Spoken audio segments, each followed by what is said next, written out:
Hi everyone, it's Sheree, one of your co-editors from PodCastle. I'm just dropping in to let you know it's that time again. The 2019 PodCastle Flash Fiction Contest opens April 15th and closes on April 30th. The stories must be 500 words or less, and 3 winning authors will get $30 for their flash piece, and the episode will air on PodCastle in the fall. For more information, check out our submission guidelines at podcastle.org/guidelines. We're looking forward to seeing your work. Thanks. I'll let you get back to your story.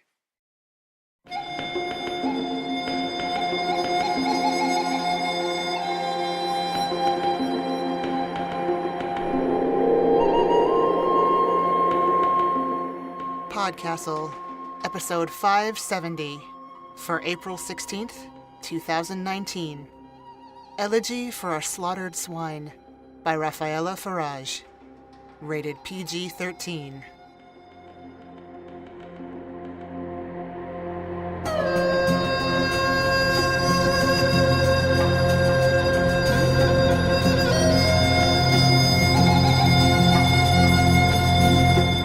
Hello, and welcome to PodCastle. I'm your host, Setsu Uzume.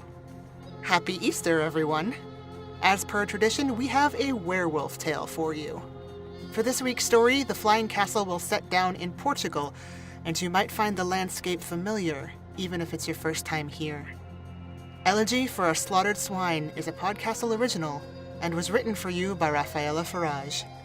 Rafaela is a writer of short stories, articles, and essays focused on strange, macabre, and often overlooked chapters of Portuguese history. Her fiction has appeared in Strange Horizons, while her nonfiction has appeared in Atlas Obscura and The Order of the Good Death. She tweets at Rafaela Writes. This week's narrator is Carlo Matos. Carlo has published 10 books, including The Quitters from Tortoise Books and It's Best Not to Interrupt Her Experiments from Negative Capability Press. His work has appeared in such journals as Pank, Diagram, and Rhino, among many others. Carlo is a Disquiet International Literary Program and Canto Mundo Fellow, and a winner of the Heartland Poetry Prize. He lives in Chicago with his partner and 10-year-old son. He is the editor of City Brink, a former MMA fighter and a kickboxer. Find him on Twitter at CarloMatos46. And now, grab a sack from the butcher as a peace offering, head up into the mountains, and enjoy the story. Elegy for a Slaughtered Swine by Rafaela Faraj, narrated by Carlo Matos. Men do not often cook out behind these hills. It's women's domain, the kitchen, but they've shown me the ways of all that is theirs to rule.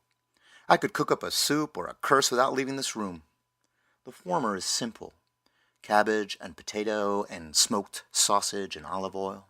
The latter is simpler still. Your mother is expecting. Her womb is the first ingredient. Already, you have 6 older brothers to race you for her love, or 6 older sisters. When she names you, she is careless with her choice. Later, the priest cannot untangle his prayers. His tongue slips on the edge of the baptismal font. We're cooking, remember. Stir it all with a wooden spoon, and the devil will know you are unwanted.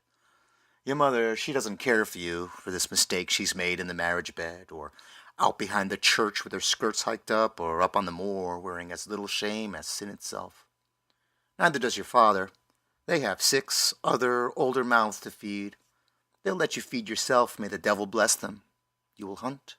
You will run with the wolves. You will grow hackles and claws and eyes the color of burnt sugar, and you will be gone from their concerns.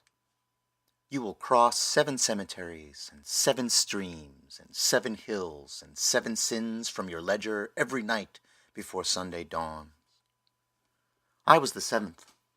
I never hunted. I never ran with the wolves. I never grew hackles or claws or eyes the color of burnt sugar. My curse was spoiled halfway in the making when they called me Benedictu and spoke all the proper words and drowned me in holy grace. No precaution was too great. But still they would not have me. Better to find the finest doorstep in the village and leave me to wake the terrible man within with my cries. Say the devil did come for me against all odds. I don't blame them for thinking the master of this great house would be the one to ward him off. The second boy's parents must have thought the same. But Ezekiel was 10 on a rainy morning, and I was 9. Ezekiel was filthy, and I was pristine in my Sunday best. Ezekiel was cursed, and so I blessed. It's been over a decade since we've met, and little has changed. He is sometimes man, sometimes wolf. It falls to me once a week to await him by sunrise and wrap him in coarse blankets and help him back into his body. It falls to me to make this soup and to keep my eyes on the kitchen table where his rifle lies in wait for his hands, and to pretend I didn't use it to kill a man tonight while he was away. "How's father?" Ezekiel asks, enunciating every word as if learning how to speak it, eyes flat on the dancing flames in the hearth. He was gone the whole night, a thoughtless beast, yet he won't waste a moment on himself.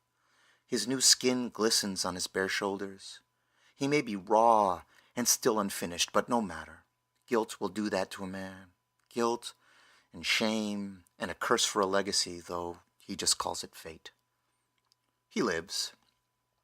I didn't kill him, our father, the master of this great house, I should call him, since he's no father of mine. I killed one of his men, yes, a shepherd turned hunter, but not him. He is already feeble, in need of no sharpshooter to aid in his passing. The village women tell me he slips from us night after night because the air in his lungs was once inside a wolf's own. Strange, the village women think. There are no wolves here, only large dogs and a cursed young man. What a mystery. What a tragedy. What a real, real shame. Their mothers and grandmothers and great-grandmothers taught them how to exorcise this miasma from a dying man, but it takes a tool and a purpose, and they have none. If cabbage soup and curses are simple, this is arithmetic the likes of which we don't learn so far from the city. The tool is a severed windpipe, butchered right out of a wolf and held up high. The simplest of waters, when poured through, will turn into medicine in the sick man's drinking glass. It takes a wolf to save a man damned by a wolf, they say. But no howling has traveled the Iberian winds for months. What a real, real shame, the village women keen, clicking their tongues and needles towards brighter thoughts. More than a tool, they lacked the purpose. When he's gone, they will not stoop to mourn their master, and neither will I. We have been on the receiving end of his lashes, his words, his endless reproach. Ezekiel, too, but he'd present his face to any fist and care for the bruised knuckles afterward. Sometimes man, sometimes wolf, and faithful fucking lapdog above it all. To think I killed for him tonight. Used up all my blessings because a hunter tracked him. The woven farce of him. Through the night, followed his every move down the barrel of a gun, and I pulled the trigger before he could. Once in the gut, once in the head. I'll tell Ezekiel about it, once he's done with his soup. I will, I promise. But it was an accident. I wasn't thinking. I didn't mean to kill him. I'll tell him eventually. I just didn't know how else to protect you. There is a girl who runs with the wolves, too. She distrusts me and I her, but we hold a bargain. In the morning, I drop 3 sacks at her feet. Their burlap changed from tan to viscous red to crusted brown, and we are alone with this secret in the holy geometry of these mountains. The bell tolls down in the village.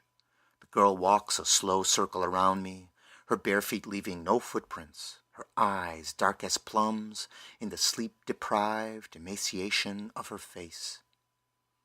For a man, blessed even in name, she begins, you've done a very ugly thing. And how would you know? She smiles like only mischievous children can. The devil talks. Yes, but you shouldn't listen. He tells me stories. You never tell me stories, she says, kicking one of the sacks open. I look away. I may have hacked this man to pieces, swung the cleaver like I've seen the butcher do, rubbed my palms raw on the washboard afterwards, like so many dirty sheets, up and down and up and down until the water ran clear of blood. But I haven't really seen. He told me about you last night, she continues. He thinks you should write a letter to your parents. Tell them they can stop praying for your soul. The devil's found you, and he'll walk beside you from now on. I pull at the knees of my pants and crouch before her. The devil said that, did he? He did, she says, standing very straight, morphing into something old and weathered, like the wrinkles are only just waiting for the right moment to settle on her still soft face, her plush cheeks, her baby fat chin. Girls like her we call peeras, wolf fairies, wolf maidens. It takes a town to push a wolf, but only a girl to pull a pack. She is a legend in its infancy. And what did you say to him, I ask? Nothing. The devil talks more than he listens. She's right, as it seems women so often are about these things. I've heard him too, a ringing in my ears after that first shot, a rush of blood to my head, the drag of my lids like sandpaper against my eyes whenever I tried to blink the forest into focus. Ezekiel, shrouded somewhere inside that scrawny wolf, had kept on running. We'd meet at dawn. I'd slip my arm through his and kiss his shoulder, and we'd stumble our way home. We'd live, but it seemed unfair that the hunter would, too, so I fired again. I may have meant the first shot, but I know the devil meant the second. I've known about him longer than he's known about me, ever since I was young and in love and uncouth with my blessings. And Ezekiel laughed at that first kiss and welcomed it as part of his fate, too. Ever since I took our truth to confession and found nothing but talk of the devil beyond the latticed partition, nothing but hatred spoken like the truest of scriptures. A man is not a woman, I was told. No, I thought, a man, is a man, even if he's sometimes a wolf. And maybe the devil could find a home in the space between the two. But it was not the devil who compelled me to love. Not then, and even though I've done this very ugly thing, not now. Next time you see him, Maria, I begin, and her face perks up.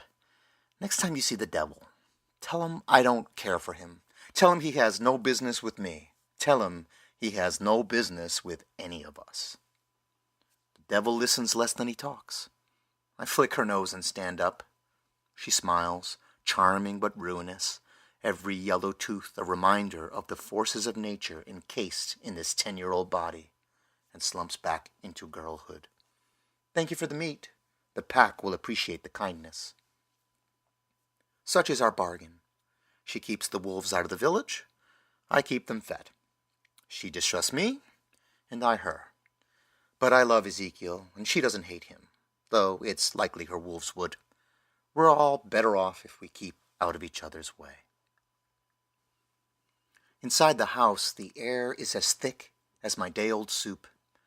Ezekiel often complains the house smells stale to him, who runs one night a week, who wakes to the sun on his face and the dirt on his back, but it's the first I notice it. Candle wax and fried food and smoked meats and fermented grapes and something medicinal underneath it all, and the railing so thick with grime I could carve Maria's stories into it with my fingernails. In the upstairs hallway, candles float in shallow dishes of olive oil, bathing Our Lady of Fatima and the infant Jesus of Prague in flickering flame. I push the master's door open and he raises his head off the pillow, just an inch or so. When he croaks, it sounds like Ezekiel. No, just me, old man, I assure him, drawing closer to claim the armchair by his bedside. He gives me a once-over as I settle against the throw pillows, and I wonder if he sees what I've done, what's come to change since the sun last set on us. How is... He struggles to speak and breathe at once, and it offends the very memory of who he used to be, a man fit to rival the devil himself, a voice to drown out the very thunder. He's fine, I offer, and the master settles. Ezekiel's fine. Ezekiel still wasn't speaking much, still sat cocooned in his blanket when I left to meet the wolf maiden, still hasn't come upstairs if this question is anything to go by. But these are details. All the master wants to know is whether his second son survived the 7 cemeteries and 7 streams and 7 hills he had to cross before Sunday dawned. He did, and I'm the one to thank. I say so. He says I did good. I scoff. Good is my only attribute. Good is the reason I've become a man in this great house, when I could have just as easily died a baby on its doorstep. Good raised my station from seventh son to first, from fearful parents to a fearless master. Good is all I strive to be, despite everything. Despite the ways of this dying monster and the unforgiving confessional and the blood under my fingernails. I'll tell Ezekiel about it once he's done with his blanket. I will. I promise. I find him downstairs just outside the kitchen, splitting firewood for the stove with the sun on his back. On his face, he carries the knitted brow and guarded expression I've come to expect from Sunday afternoons. Ezekiel isn't fully returned, not yet, but already it's hard to believe he was ever gone. You should go see him, I say, about the man he calls father and I call master. He's asked about you. Ezekiel swings the maul and misses. The momentum drives the sharp edge inch deep into the splitting block. And this isn't what bones sound like when they break, but my stomach still turns. He struggles to unwedge it and stops trying. He tucks his shoulders into his chest and his arms under each other. He doesn't want me around, he says, as he walks past me and into the busy confines of the kitchen. Our old Aurora, wearing black from headscarf to house slippers, peels potatoes for supper, and Ezekiel stomps his feet on his way to her side. It takes her a moment to find the sounds he makes, but she smiles when he picks up a knife and lends his idle hands to the chore. I take up a pan that needs scrubbing, and we are all three lulled, right away, into the comfortable silence we can only cultivate in this room, where the master's influence does not dwell. Though I grit my teeth at times, when the scouring pad scratches new lines into my ruined palms, I don't complain. We are a 100-year-old widow, and a cursed man and a blessed man. We have no use for small talk. I shouldn't have come back, Ezekiel whispers. This isn't for Aurora to hear. What do you mean you shouldn't? He presses the knife flat against the cutting board, like he meant to slam it but couldn't stand the noise. I just told you what I mean. Tell me in better words then, simpler words if you will. There's a glint of amusement in his eye when he looks my way, but he's searching for something other than sincerity, and he won't find it. What little skill I had for provocation is gone. I'm stripped bare by the ugliness of what I've done, just another one of those naked souls and paintings awaiting judgment. I haven't been to church in years, so it should be a long wait. He wants me dead, Ezekiel says. And then he's tapping his throat, and it rings hollow as a wolf's. And I'm sure I've misheard him somehow.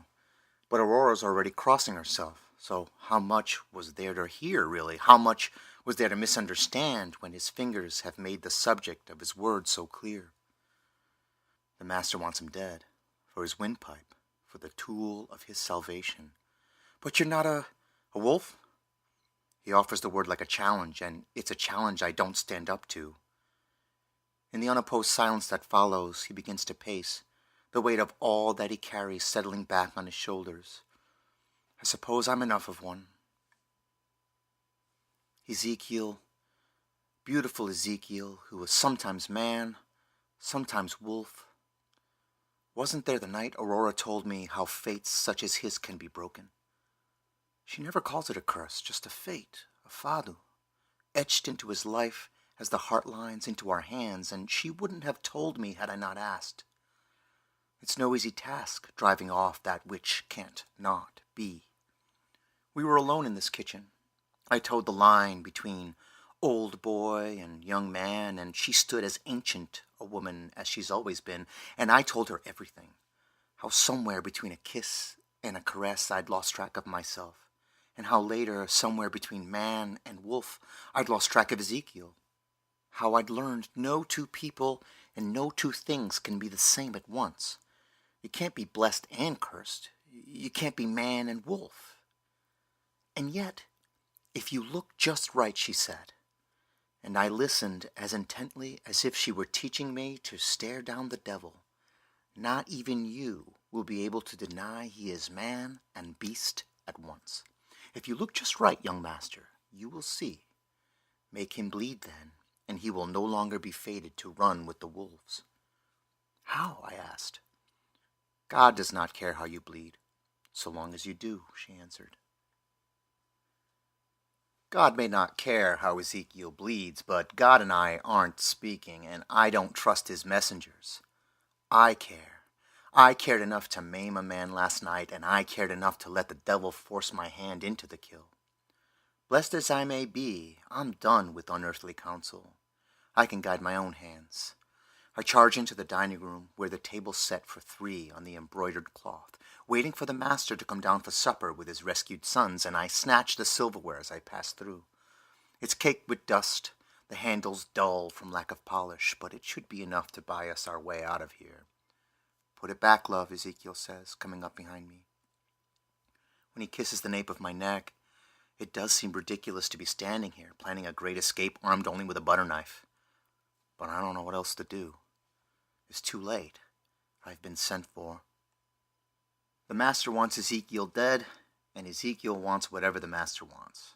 Sometimes man, sometimes wolf, sometimes faithful fucking lapdog, and it seems ultimately sacrificial lamb. You may have been sent for, but you haven't gone yet, I say. Last night, I don't care about last night. I care about Father sent a man for me. Oh. This part of the story turns out I know all about. It should have been done last night, Ezekiel continues, breathing down the back of my shirt collar, but the man didn't come back, and I did, and I don't know what to think. Maybe I killed him, maybe... His voice breaks and he doesn't put it back together. It takes every last ounce of my self-control to stay here and witness this when I could be taking my silverware upstairs to feed the master his own tongue. He is hell-made flesh, and that I've always known, a stranger to the crucifix standing watch above his bed. But to think he would ever send for one of our deaths to delay his own. It changes things. It rearranges the rooms in this house, and we are no longer welcome. It rearranges the things I've done, none so ugly as this. And just like that, the devil's gone from my side. We check on the master every morning and the morning after. The morning after that, too. He doesn't get better, nor does he get worse, and it's difficult to think of this plateau as anything other than a prelude to a steep decline. Unwanted as he may be, flaunting a life that should have ended last Saturday, Ezekiel still sits by his bedside, pressing the back of his hand to his nearly translucent forehead, tucking the mercury in glass between his chapped, swollen lips. Sometimes I can swear the master's fingers twitch on the flannel sheets. I can swear he bares his teeth when Ezekiel bows his head or leans over his prone body to tuck the covers under his clammy chin. How it must ache to be so close to the subject of his salvation. How it must ache harder still to know I'm watching. I'm sorry I hid it from you, Ezekiel tells me one morning, holding out a piece of apple on the tip of his pocket knife. We're sitting astride the stone wall that marks the edge of the master's orchard, and this is as far as he'll go, and I'm tired of fighting, so I just inch closer and bite the apple off the blade. We haven't talked about it, but it's here, looming between us. It's here in the way he avoids my eyes to hide his shame.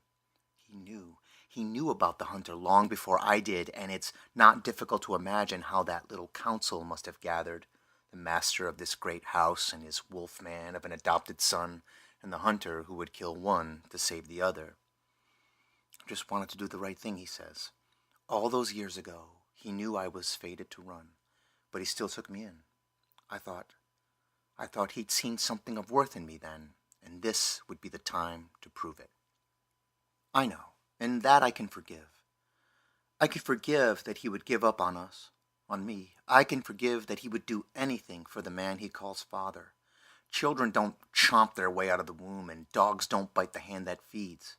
And to demand the opposite is to corrupt their very essence. This is who he is. But why not tell me about it? Ezekiel smiles, but he's all teeth and no bite. Because you'd lose your mind? I did lose it, but I'm no longer sure I'll tell him. I wanted to spare you, he continues. I wanted you to sleep through it. You'd wake up on Sunday and go to church and start over, and I'd no longer be a burden to you. A burden? Is that you deserve better than a cursed thing? He's playing with his pocket knife when he says it, picking bits of moss off the dips in the wall, and it's a while before I hear it. Curse. Not fate this time. Fuck fate. Fate wouldn't sentence him to the precise point where a dagger ends and a throat begins, and it's not too late to see the path this realization sets before us. It's not too late to break free. If it takes a wolf to save a man damned by a wolf, we'll put the wolf to death.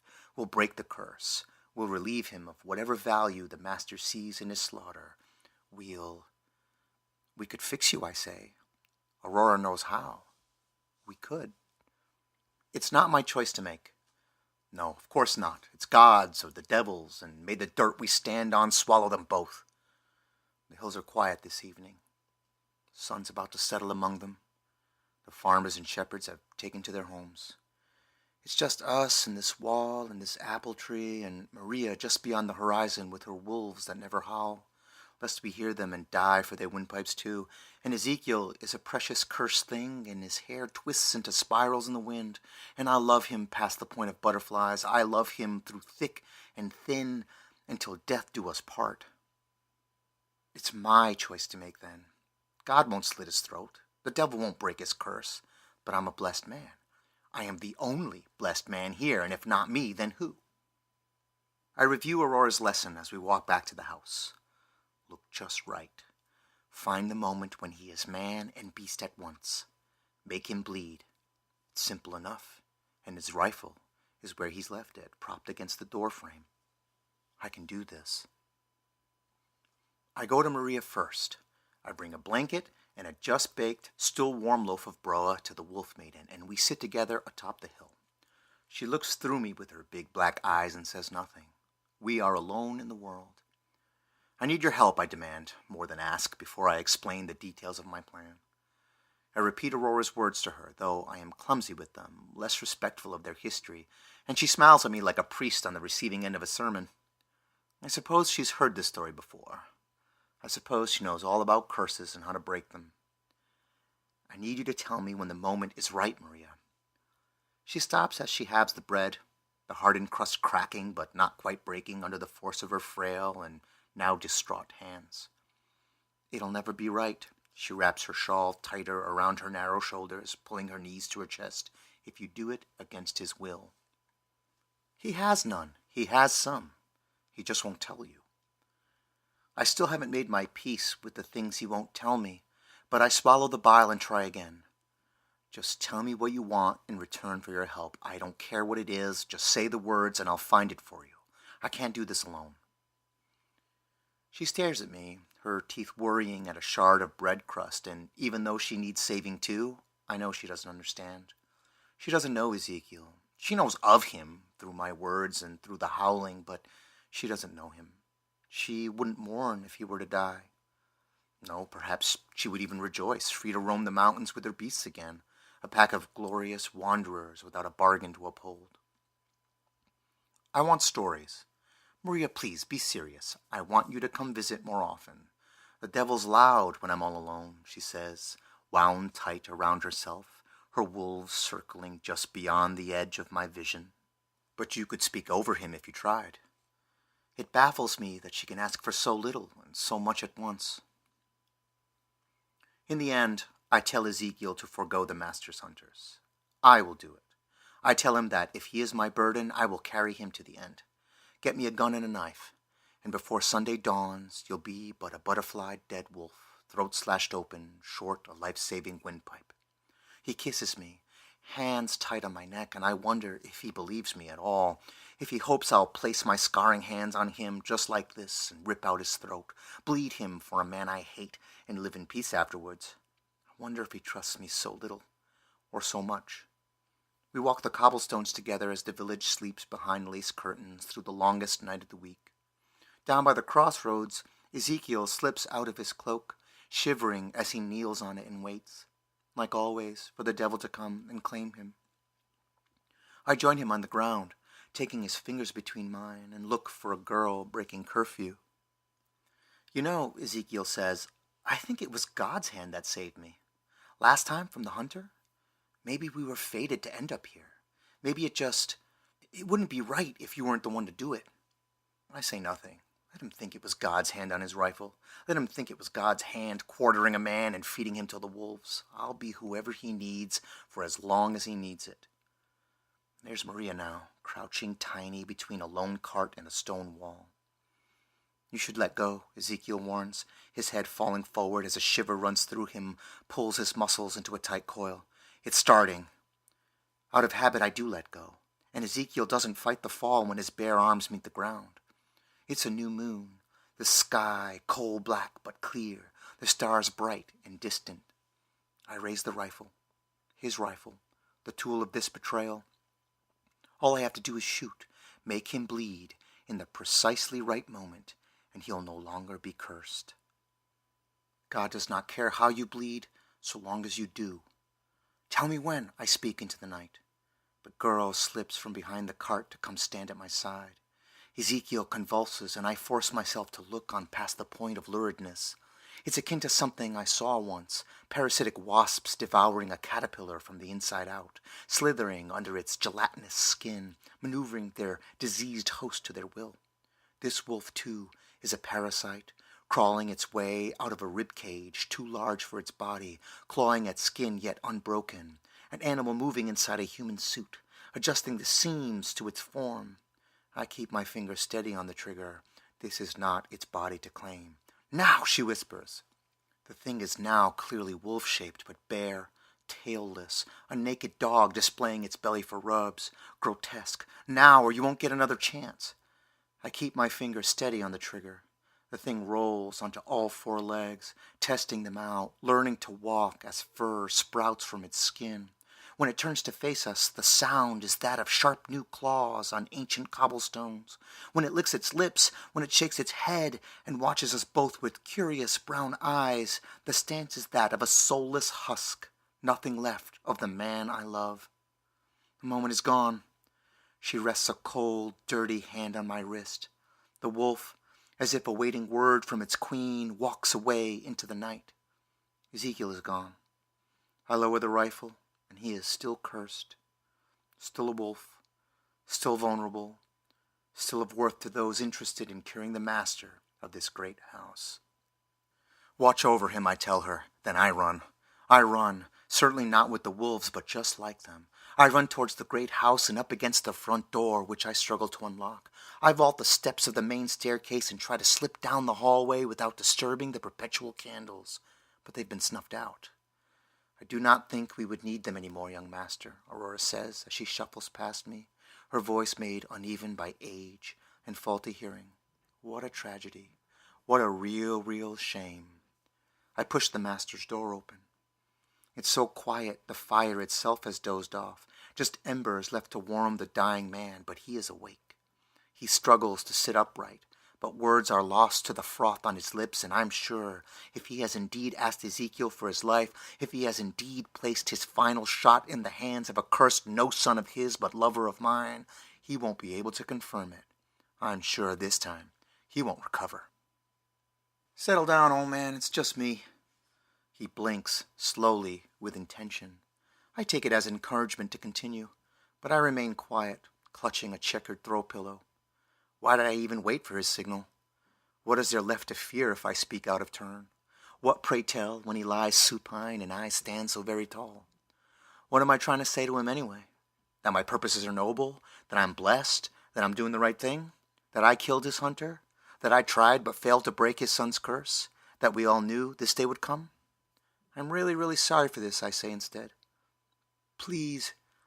So he speaks still. I relax my grip on the pillow. Take your time. But he has nothing left to say, other than please.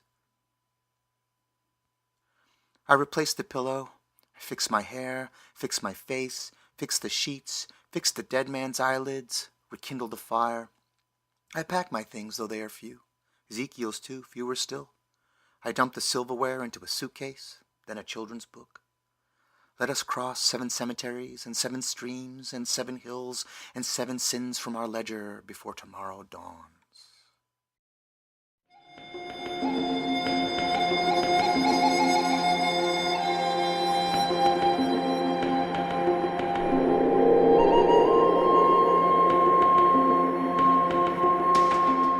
And welcome back. Faraj had this to say about the story. This story was inspired by Portuguese werewolf lore, which was taken very seriously in rural communities in northern Portugal up until recent decades. As the Iberian wolf begins to die out, so do the legends surrounding it, from the use of wolf body parts in folk medicine to the pitiful form of the werewolf that supposedly inhabits the mountainous landscape. The Portuguese werewolf is a tragic figure, a condemned soul living out a virtually inescapable punishment. Variations exist from village to village, but the figure is almost always framed as a cautionary tale, not so much the villain, but a victim of cosmic circumstances. As for my part, this time of year makes me think of balance, and balance is no easy thing. Deciding what's necessary and where the lines are, the difference between a peacemaker and a protector, where you've come from and where you're going, none of these things are easy. And were-creatures are a great way to explore these ideas and all of their iterations beyond the human-animal dichotomy. On top of that, werewolves for Easter was a thing long before my time, since Easter falls on the full moon. Other episodes have included episode 209, Lila the Werewolf, mini-episode 69 on the theme of wolves, episode 307, Out of the Deep I Have Howled Unto Thee, and Anne Leckie's Sheep Among Easter Werewolves, which ran as part of episode 384 in October of 2015. And that story referenced our own Easter werewolf, Dave Thompson himself. Scar Clan, which ran as episode 512 and was my first foray into editing, might not have been for Easter, but it was also a nod to that tradition. May the nods continue, on their own terms, in their own ways, into the future. That was our show for this week. On behalf of everyone here at PodCastle, our audio engineer Peter Baravesh, our forum moderator Aussie Cat, your co-editors Jen Albert and Sheree Clark, along with all of our fantastic first readers, Arun Jiwa, Crystal Claxton, Matt Dovey, Aidan Doyle, Ebony Dunbar, Devin Martin, Ace Ratcliffe, Orion Rodriguez, Julian Jarbo, Craig Jackson, Julia Patt, Hamilton Perez, and Eleanor Wood. Thanks for letting us share another story with you. PodCastle is part of Escape Artists Incorporated and is distributed under the Creative Commons Attribution Non-Commercial No Derivatives 4.0 International License. Feel free to share it, but don't change it or sell it. If you like what you heard, head over to patreon.com/EAPodcasts and subscribe. We'll be back next week with another tale. See you then.